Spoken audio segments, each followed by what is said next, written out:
Hello everyone, welcome to The Readers. In today's episode, we are going to learn about two heroes from Tamil Nadu.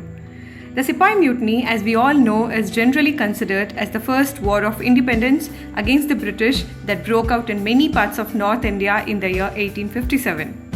What all of us might not know is that 56 years before the mutiny, Periya Marudhu and Chinna Marudhu, also known as the Marudhu Pandiyar brothers, were the first to raise a proclamation of independence from the British rule in Tamil Nadu in the year 1801. They were born to Udayar Savai, who was a general in the Ramanad state military. These daring brothers called the well-armored British for war with just simple weapons like spear and mashal. During the childhood, the brothers worked in the palace of the king of Sivagangai kingdom, Muthu Vadakanada Devar.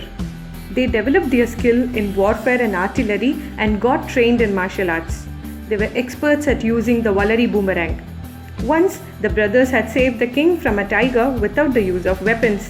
They got the favor of the king and got the title of Pandiyar.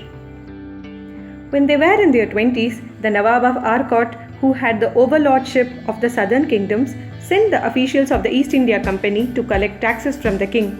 When the king refused, he and his queen were killed at their palace. Marudhu brothers fled the kingdom with the first queen Velu Nachiyar and stayed in the kingdom of Virupakshi for 7 years. The queen got allies among the southern kingdoms. With careful placement of troops, Queen Velu Nachiyar's forces, led by Marudhu brothers, took over Sivagangai again. Periya Marudhu was then appointed as the commander of the army and Chinna Marudhu was appointed as the chief minister. After defeating Tipu Sultan and killing the rebellious Veerapandiya Kattabomman for their resistance against taxation, now the East India Company's next target was the kingdom of Sivagangai. The brothers gathered support from smaller rulers in the year 1799. They did a jailbreak in Coimbatore, but many were captured and executed. The Marudhu Pandiyar brothers decided that they would fight till the end.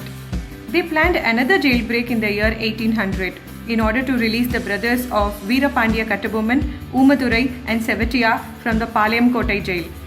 They became close allies of the brothers and played a major role in the 1801 war. The rebellion grew for over a year. The brothers led the fight using guerrilla tactics in the jungles of Thiruverkadu. This battle went on for 31 days, but at the end, the Marudhu brothers were wounded and caught on October 19, 1801. After 4 days, they were hanged and the first war of independence in southern India came to an end. The process of execution adopted by the British was anomalous. Several leaders of Dindukal, rebels and commanders were executed. They executed all the members of the Marudhu brothers' family, even their sons and grandsons, so that there isn't any scope for rebellion again. Only exception made for one son of Periya Marudhu who was sent to Malaysia. Be the kind of person who dares to face life's challenges and overcomes them rather than dodging them. Marudhu Pandiyar brothers are a perfect example for this proverb, as they encourage people to rise above caste considerations to fight a common enemy so as to protect our country from falling into the control of the alien rule. Let us take pride in our past and value our present. See you in another episode of The Great Kings of India. Thank you.